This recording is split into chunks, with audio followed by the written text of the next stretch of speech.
할렐루야, 반갑습니다, 여러분.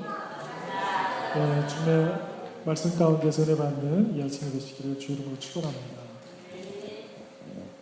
보통은 한국에 한번 다녀오시면 좀 얼굴도 멋있어지고 다 괜찮아 보이는데 저는 조금 예외인 것 같습니다. 그냥 평소 같은 모습으로 이 아침에 여러분 앞에 섰는데 여러분들도 한결같은 모습으로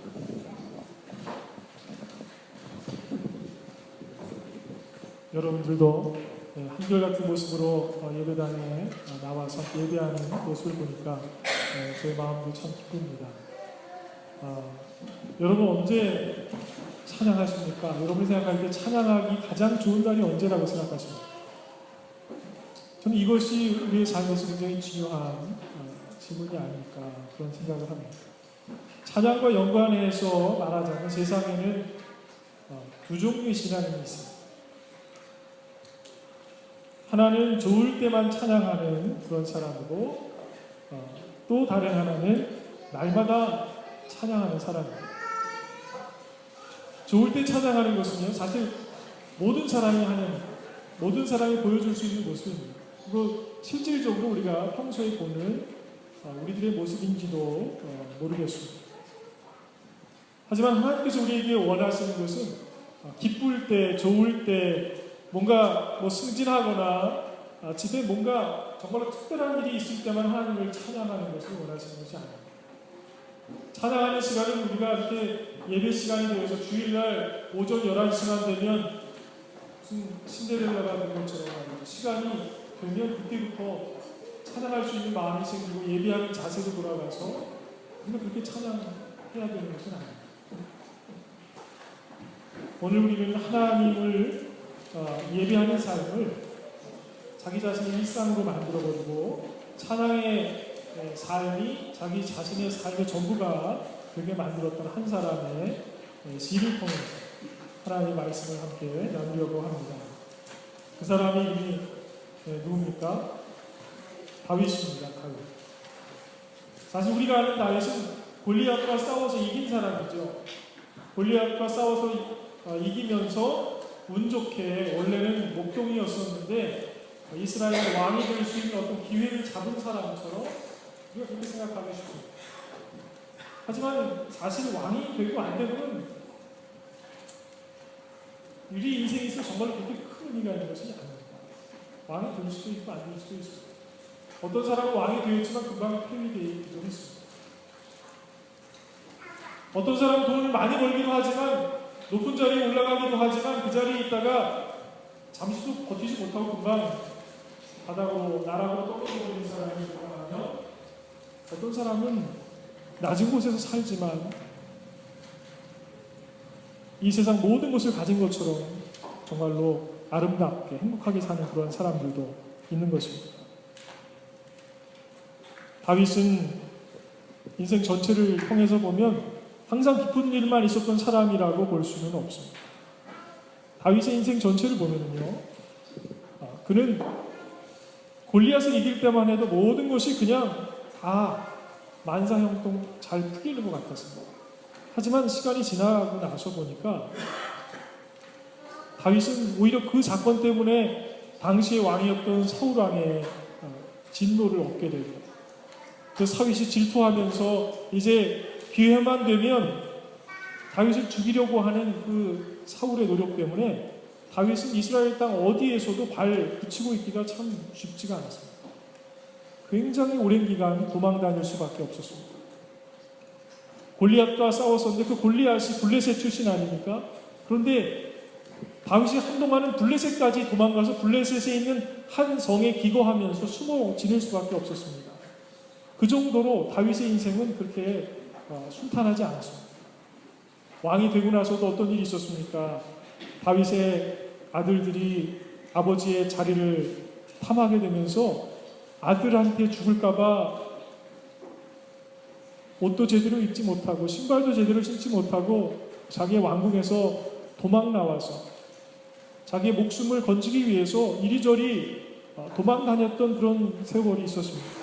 그 사람이 다윗입니다. 그런데 오늘 우리가 함께 읽은 이제 시편 16편을 통해서 우리는 우리가 보았던, 우리가 알고 있던 다윗의 어떤 역사를 뛰어넘는 어떤 특별한 모습을 보게 됩니다. 그것이 바로 찬양하는 자의 삶입니다. 시편을 보시면 시편이 얼마나 특별한 책인지를 알 수가 있습니다. 다윗에게는 좋은 일만 있었던 것이 아니라 어두운 그늘이 있었던 힘들고 어려웠던 시간들도 있었는데 다윗은 그 모든 시간을 찬양의 시간으로 만들어 보았습니다. 자, 그렇다면 그에게 주어져 있던 모든 인생의 시간을 굴곡이 있었던 그것이 그늘이 있던 어떤 상황이든지 간에 그 모든 시간을 찬양의 시간으로 만들 수 있었던 그 다윗이라고 하는 사람은 도대체 어떻게 찬양하는 사람이 되었는가? 찬양하면서 산다라고 하는 것은 어떤 의미가 있는가? 우리가 오늘 말씀을 통해서 함께 생각해 보도록 하겠습니다. 첫 번째 우리가 나눌 말씀입니다. 찬양할 줄 아는 사람이 하나님의 은혜를 아는 사람이라는 것입니다. 시편이 몇 편으로 이루어져 있습니까?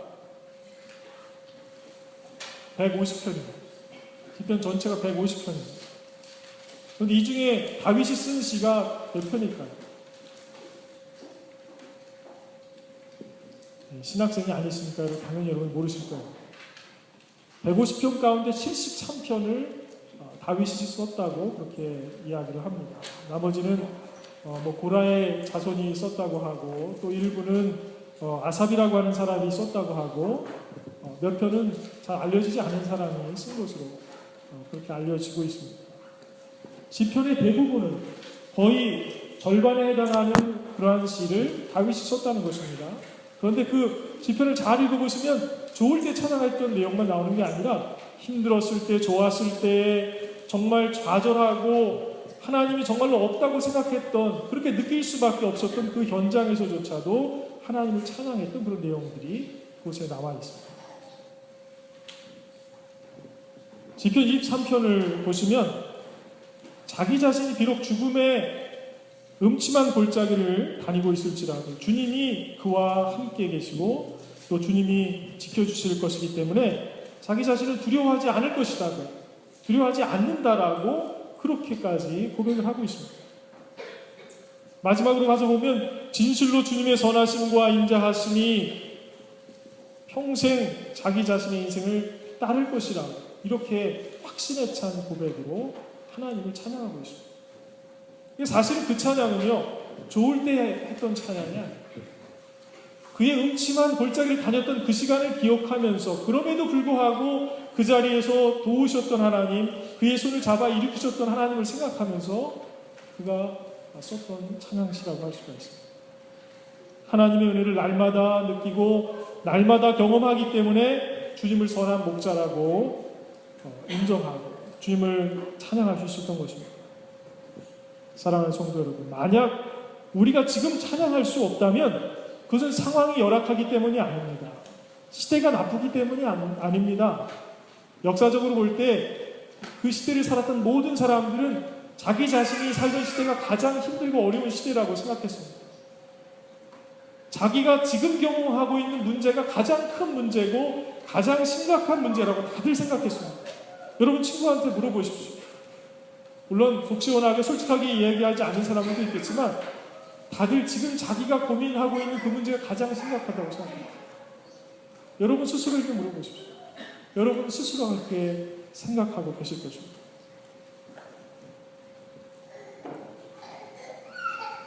우리가 찬양하지 못하는 것은 상황이 나쁘기 때문이 아니라 지금 오늘을 살아가는 이 순간 하나님의 은혜가 충분하다고 믿지 못하고 있기 때문입니다. 다시 말하면 오늘을 살아가는데 내가 이 험난한 이 인생길을 내가 왜 혼자서 헤치고 나가야 하는가? 왜 하나님 도와주시지 않는가? 라고 하는 불평이 우리의 머릿속에 떠오르고 있기 때문에 찬양할 수 없고 감사할 수가 없는 것입니다. 또 다른 말로 바꿔서 하면 오늘을 살아가면서 우리가 하나님이라고 주님이라고 부르는 그분을 우리의 삶의 목자로 인정하지 못하고 있다는 것입니다. 여러분, 양의 모습을 TV를 통해서 보신 적이 있을 겁니다. 양의 생김새가 다 다르겠지만 그러나 양들이 보여주는 좀 공통적인 모습이 하나가 있습니다. 세상에서 그렇게 편한 얼굴을 한 동물 보신 적 있습니까? 양의 얼굴 보시면요, 눈도 이렇게 살짝 웃는 듯한 이렇게 새우젓 눈이 아시죠? 약간 살짝 웃는 듯한 그런 눈을 하고 있어요. 세상에 그렇게 편한 짐승이 없어요. 그냥 어디다 앉혀놓으면 그냥 거기 앉아 있고요. 물가로 데려가면 물 먹고요. 풀 있는 데로 데려가면 그냥 풀 먹고요. 뭐 복잡하게 생각하지도 않고요. 양들의 삶이라고 하는 건 굉장히 단순한데, 양들에게 있어서 가장 중요한 건 한 가지가 있습니다. 그것은 목자가 인도하는 대로 다닌다라고 합니다. 목자가 이쪽으로 이끌어가면 그쪽으로 쫓아갑니다. 목자가 잡아먹을지 털을 깎을지 어떻게 할지 상관없어요. 주사를 놓을지 알지 못하지만 양을 오라고 부르면 그 목자에게 갑니다. 그게 양입니다. 사실은 그렇게 목자를 완벽하게 믿을 수 있기 때문에 양은 행복합니다.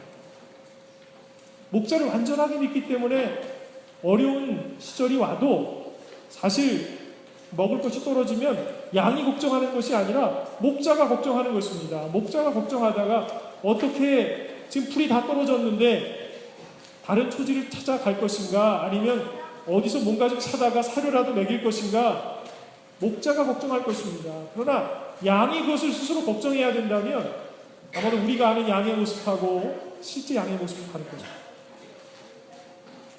우리가 예수 그리스도를 영접하고 주님을 찬양하면서 주일날 11시간 되면 주님 앞에 나와서 예배하는 사람인지는 모르겠지만, 그러나 만약에 우리의 삶에 기쁨이 없다면, 찬양할 수 있는 마음이 없다면 그 이유는 상황 때문이 아닐 것입니다. 그래서 우리가 주님을 목자로 인정하지 못하고 있기 때문인 것입니다. 양이 힘들어질 때는 언제냐? 양이 목자의 음성에 반응하지 않을 때인 것입니다. 우리 성도가 가장 힘들 때가 언제이냐? 하나님의 음성을 들어도 듣지 못하고 들어도 인정하지 못할 때, 그때가 가장 힘든 것입니다.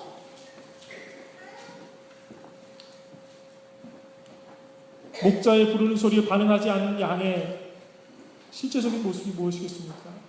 목마를 때 자기가 물을 찾아야 합니다.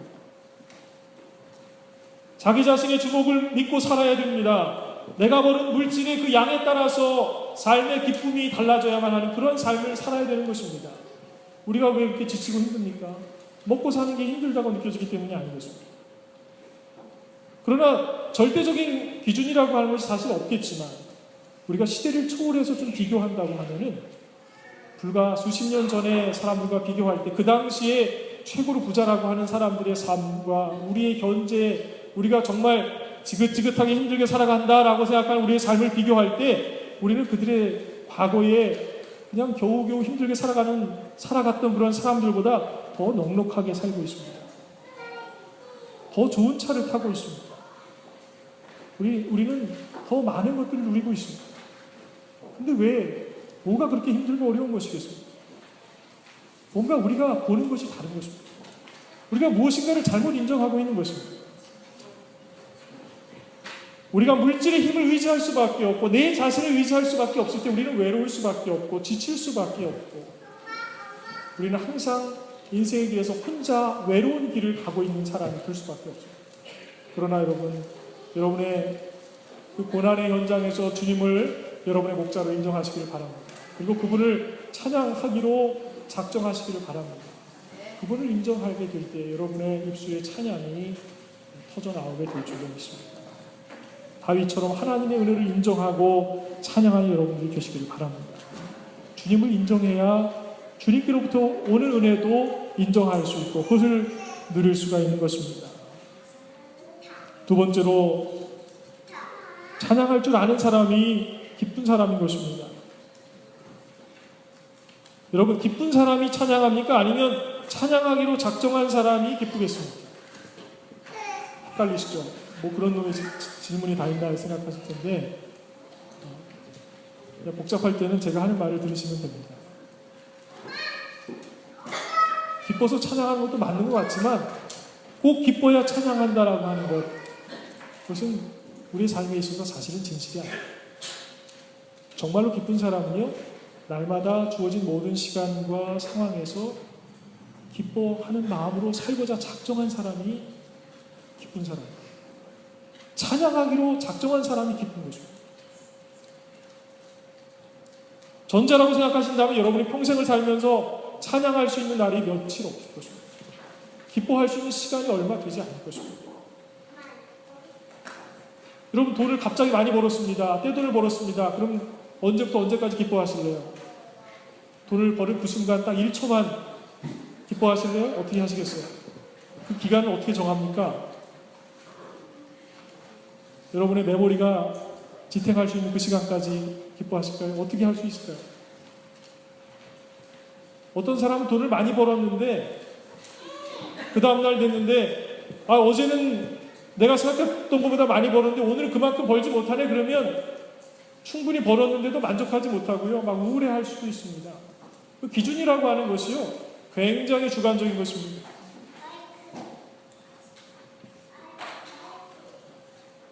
우리가 찬양의 삶을 살기로 작정하고 하나님께서 주신 은혜로 만족하기로 작정하고 우리가 하루하루를 살기 시작하면요. 우리가 경험하는 모든 아주 사소한 일 하나하나가 기쁨의 근원이 될 것입니다. 그것이 여러분이 살아가는 원동력이 될 것입니다. 하나님을 찬양하는 이유가 될 것입니다. 기분 좋은 사람은요, 모든 게 그냥 기뻐요. 아마도 오늘 버밍엄에서 결혼하는 그 한 쌍은 그냥 아침에 일어났는데 새가 날아가는 것만 봐도 무슨 굉장히 아름다운 뭔가 하나님께서 오늘 나에게 무슨 특별한 뭔가를 주시려나 보다. 막 그렇게 보여질 거예요. 그 새가 특별한 파랑새처럼 보일 것입니다. 오늘 지나가다가 만나는 사람이 한 번 웃은 것이 자기가 그냥 혼자서 좋아서 웃은 것인데도 자기를 위해서 웃어준 것처럼 그렇게 느껴질 거예요. 왜냐하면 그 날을 의미 있는 날로 스스로 생각하고 오늘 내가 결혼할 텐데 내가 오늘 시작하는 이 결혼 생활을 통해서 나의 미래의 생활이 얼마나 아름답고 복된 생활이 될까 소망을 품게 되니까 보여지는 모든 것들이 아름답게 보여지는 것입니다. 하나님을 인정하고 여러분의 하루하루의 시간을 살펴보시길 바랍니다. 그러면 여러분이 아침에 깨는 그 순간이 기쁘고 즐거운 시간이 될 것입니다. 다윗의 시편들을 읽어보시면 밤에 자고 아침에 깨는 것이 너무나 기쁘고 감사하다라고 하는 내용의 찬양이 곳곳에 나옵니다. 여러분 이 내용을 조금만 바꾸면요, 내가 또 아침에 깨서 또 회사 또 나가야 되나, 지긋지긋한 이 회사 또 나가야 되나, 내가 오늘 밤에 또 자고 나면 아침에 또 젖병 또 소독해야 되고 내가 또 젖 먹여야 되고 기저귀는 하루에 몇 번이나 갈아야 되나, 얼마나 힘드십니까? 그러나 그걸 조금만 바꿔서 생각하면 그 시간이 너무나 기쁘고 감사한 시간이 되는 것입니다. 우리가 오늘 밤에 잤다가 아침에 일어날 수 있다는 확신이 어디서 나오는 것입니까? 우리는 당연히 일어나야 되는 것 같지만 사실 모든 사람이 당연히 일어나지는 못합니다. 어떤 사람은 건강한 것 같았는데 아침에 일어나지 못하는 사람들이 있습니다. 하나님께서 오늘 우리에게 주신 이 시간은요, 굉장히 거룩한 복된 시간입니다. 우리에게 하루의 시간, 24시간의 시간을 주신 것입니다.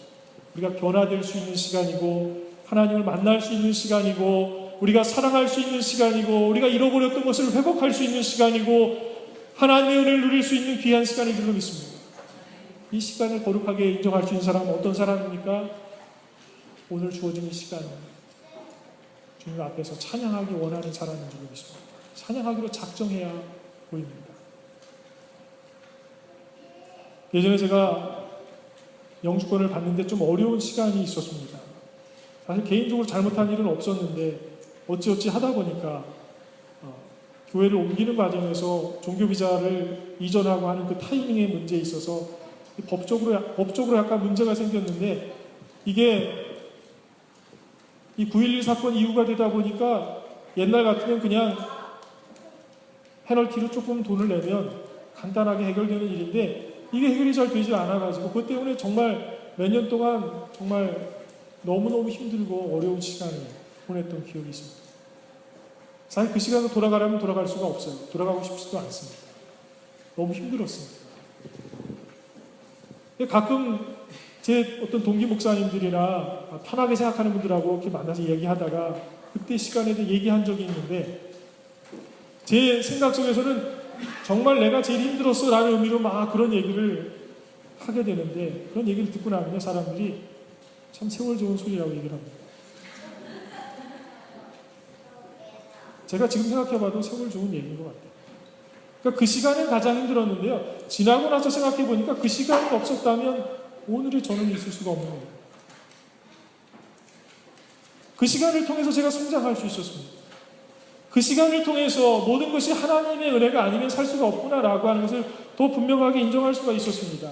사실 지나고 나서 생각해보니까 그 시간은 그냥 힘들고 어려운 제 인생에 있어서의 좀 어두웠던 시간이 아니라 그 시간은 하나님께 찬양을 했어야 하는 그런 시간이었습니다. 다시 해석해보니까 그 시간은 그 당시에 보고 그 당시에 제가 생각했던 시간과 전혀 다른 것이었어요. 다시 보면 다른 것입니다. 우리가 예수 그리스도를 믿는 사람의 믿음의 눈으로 오늘을 살아가면서 우리가 부딪히고 있는 삶의 문제들을 다시 한번 해석하게 될 때에 찬양하는 자의 입술을 가지고 우리가 부딪히는 모든 것들을 찬양으로 그것을 다시 해석해서 그것을 노래하게 될 때에 그것은 찬양의 주제가 될 것입니다. 다윗의 시편을 다 읽어보십시오. 오늘 우리가 함께 나누는 내용은 시편 16편 한 그 시편만을 가지고 찬양의 내용을 배우는 것이 아닙니다. 전체의 내용을 사실은 함께 나누고자 하는 것입니다. 다윗은 그가 힘들었던 그 어려웠던 시간까지도 찬양으로 승화시켰습니다. 그가 특별한 성격의 소유자였기 때문이 아닙니다. 그는 하나님의 은혜를 경험해 본 사람이기 때문에 찬양할 수 있는 것입니다. 우리가 찬양할 수 없는 이유, 하나님의 은혜를 정신 차리고 맛보지를 못했던 것입니다. 딴 데 한눈 파느라. 여러분, 한눈 팔면서 음식 먹어보신 적 있습니까? 먹어도 뭐가 뭔지 몰라요. 무슨 맛인지 모르고 먹습니다. 근데 제대로 집중해서 먹으면요, 그 맛의 굉장히 세밀한 맛까지 우리가 다 파악할 수가 있습니다. 근데 우리가 경험하고 있는 그 인생의 고난의 시간도요, 우리가 올바로 된 신앙을 가지고 제대로 그것을 음미해보는 그 고난 속에서 하나님께서 우리에게 주시는 아주 특별한 인생의 맛을 경험할 수 있습니다. 그것은 우리의 인생의 찬양의 조건이 될 것입니다. 고난의 시간조차도 저나 여러분에게 성장의 좋은 조건을 만들어줄 것입니다. 그것은 귀중한 시간일 것입니다. 다윗이 위대해 보이는 이유는 그가 손에 물 한 번 묻히고 그냥 위대한 왕으로 살았기 때문이 아닙니다. 이스라엘 역사 속에서 다윗 왕국 때가 가장 넓은 영토를 차지했습니다. 군사력도 가장 강했습니다. 영화로운 것을 누리는 것은 솔로몬 때 누렸지만 이스라엘 역사 속에서 가장 강했던 때는 다윗 왕 때였습니다. 그 모든 것을 다윗이 이루었습니다. 사실은 그래서 이스라엘 사람들은 다윗의 시대를 그리워하고 그때로 돌아갔으면 하는 마음이 있습니다. 그러나 사실은 우리가 그리워해야 될 모습은요, 넓은 영토와 물질적인 부유함과 그런 것이 아닙니다. 어떠한 상황 속에서도 찬양할 수 있었던 그 다윗의 모습이 우리의 삶에 있어서 정말로 부러운 것이 되어야 될 줄로 믿습니다. 다윗은 고난의 현장에서 찬양하기로 작정했던 사람이에요. 그랬기 때문에 찬양할 수 있고, 그랬기 때문에 넘어졌다가 다시 일어날 수 있었고, 그래서 자기 아들이 죽이려고 했을 때 도망갔다가 다시 돌아올 때에도, 아니 그곳에 도망 다닐 때에도 하나님을 부르고 찬양하고 감사하고 용서하고 인간이 할 수 있는 아름다운 일들을 할 수 있었던 사람이 되었던 것입니다. 다윗은 오늘 본문 2절에서 말하기를, 나더러 주님에 대해서 말하라면 나는 이렇게 말하겠습니다. 하나님은 나의 주님이시기 때문에 저는 주님을 떠나서는 저에게 행복이 없습니다 라고 그렇게 우리에게 말하고 있습니다. 주님을 떠나서는 저에게 행복이 없습니다. 그런데 많은 사람이 어떻게 얘기합니까? 저는 제 통장 잔고가 많이 남아있지 않으면 행복하지 않습니다. 저는 남편이 오늘 제가 차려놓은 밥을 먹고 좀 맛있다고 칭찬을 해주지 않으면 오늘 아침에 저는 행복할 수가 없습니다. 저는 제 아들이 좋은 대학에 들어가지 않으면 절대로 행복할 수가 없습니다.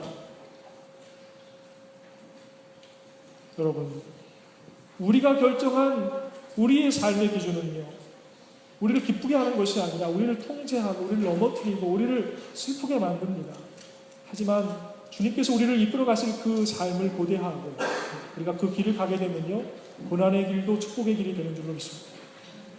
이스라엘 백성이 갔던 그 광야의 길은 하나님이 이스라엘 백성들 너희들이 메마른 땅에서 한번 굶어 죽어봐라 하고 데려나왔던 땅이 아니었습니다. 하지만 이스라엘 백성들은 그 자리에서 하나님이 그들을 굶어 죽일까 봐 걱정하면서 그들이 무엇인가 찾아볼 것이 없다고 생각하고 좌절하면서 그들은 그곳에서 힘들어했고 눈물을 흘렸고 그리고 그러다가 그들은 그 광야에서 죽어갔습니다. 그러나 그들이 약속의 땅을 향해서 가는 축복의 길이었다라고 하는 사실을 분명하게 인정했다면 그들의 광야 길은 콧노래를 부를 수 있는 행복한 길이었을 것입니다.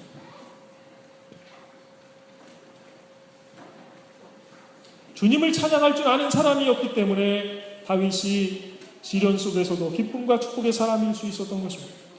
마지막으로 찬양할 줄 아는 사람에게 찬양하기 좋은 날은 언제이겠습니까? 바로 오늘인 줄로 믿습니다. 바로 지금이 여러분에게 찬양하기 가장 좋은 시간인 줄로 믿습니다. 문제가 해결되는 날, 돈 많이 버는 날, 승진하는 날, 날 괴롭히던 사람이 자빠지는 그날, 물론 통쾌하겠죠. 통성기도 못하시는 분들은 그런 날 아마 통성기도가 막 터질 겁니다. 너무 기뻐서. 그때가 아닙니다. 바로 지금이 매일매일의 삶이 우리가 부딪히고 있는 바로 지금의 시간, 바로 이 자리가 찬양할 수 있는 자리고 찬양할 수 있는 시간인 줄로 믿습니다. 그 사실을 인정하는 여러분들에게 주님의 놀라운 사건이 일어날 줄로 믿습니다. 사랑하는 성도 여러분, 바로 오늘 여기서 이 시간에 주님을 찬양하기로 작정하시기를 바랍니다. 기쁨의 사람이 되기로 작정하시기를 바랍니다. 우리가 우울해하기 시작할 때는 우울하기로 작정한 것입니다. 실제로 그렇습니다. 우리가 누구에게인가 화를 내게 될 때는요, 여러분 잘 한번 생각해 보세요. 이 사람한테 지금 화를 낼까 말까 고민합니다. 이 순간에 터뜨릴까 내일 터뜨릴까. 그러다 작정하고 어느 순간 화를 한번 내기 시작하면요, 그 다음에는 여러분이 컨트롤할 수 없습니다. 그 화가 여러분을 컨트롤하기 시작합니다. 감정이 여러분을 컨트롤합니다.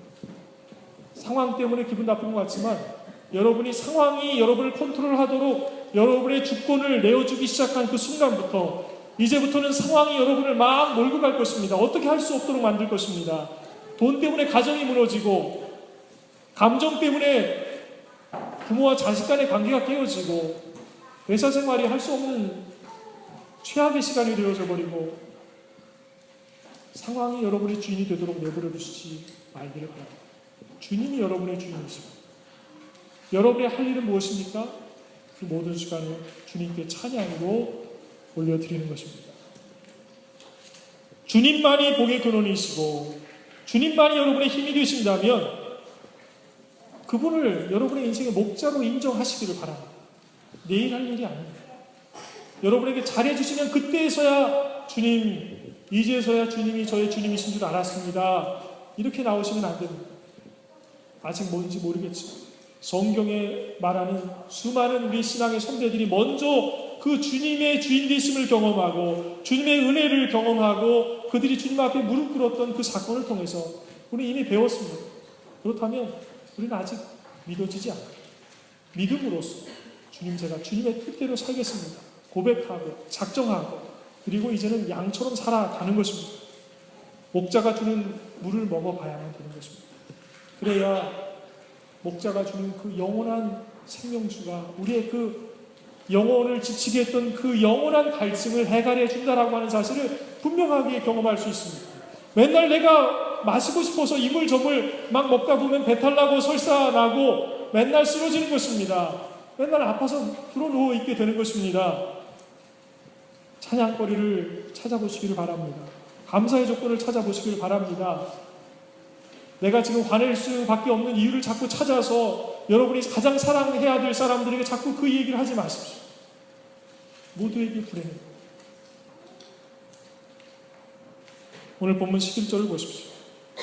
주께서 생명의 길을 내게 보이시니 주의 앞에는 충만한 기쁨이 있고 주의 오른쪽에는 영원한 즐거움이 있나이다. 이렇게 말하고 있습니다. 주님께서 생명의 길을 보이셨다고 그랬습니다. 이 자리가 어디입니까? 어쩌면 여러분이 고난당하고 있는 그 현장인지도 모르겠습니다. 그러나 고난의 현장이라 할지라도 주님은 우리에게 생명의 길을 보이시고 계시는 것입니다. 그렇다면 주님 앞에 충만한 기쁨이 당연히 있는 것입니다. 여러분의 삶에 이미 주님의 은혜가 주어져 있다라고 하는 뜻입니다. 이 고백이 여러분의 고백이 되는 이 아침이 되시기를 주의 이름으로 축원합니다. 기도하겠습니다. 찬양받기 합당하신 아버지 하나님, 이 아침에 주의 이름을 찬양합니다. 아버지 하나님, 우리가 너무 불평하면서 살아왔던 것을 깨닫게 됩니다. 아버지, 우리는 상황이 힘들어서 불평할 수밖에 없었다고 생각했는데, 남들이 우리를 미워해서 우리도 미워할 수밖에 없다고 생각했는데, 알고 보니 우리가 작정하고 불평의 사람이 되었던 것이었습니다. 아버지 하나님, 이제는 거꾸로 우리의 마음을 바꾸어서 주의 종으로 살기를 작정하고 주님만 바라보고 목자 되신 주의 음성에만 반응하는 양으로서 찬양하며 살기로 작정하는 주의 종이 되게 하옵소서. 우리의 모든 인생은 주께서 책임지실 줄로 믿습니다. 언제나 선한 것으로 먹이시는 주님을 찬양하며 예수님의 이름으로 기도드립니다.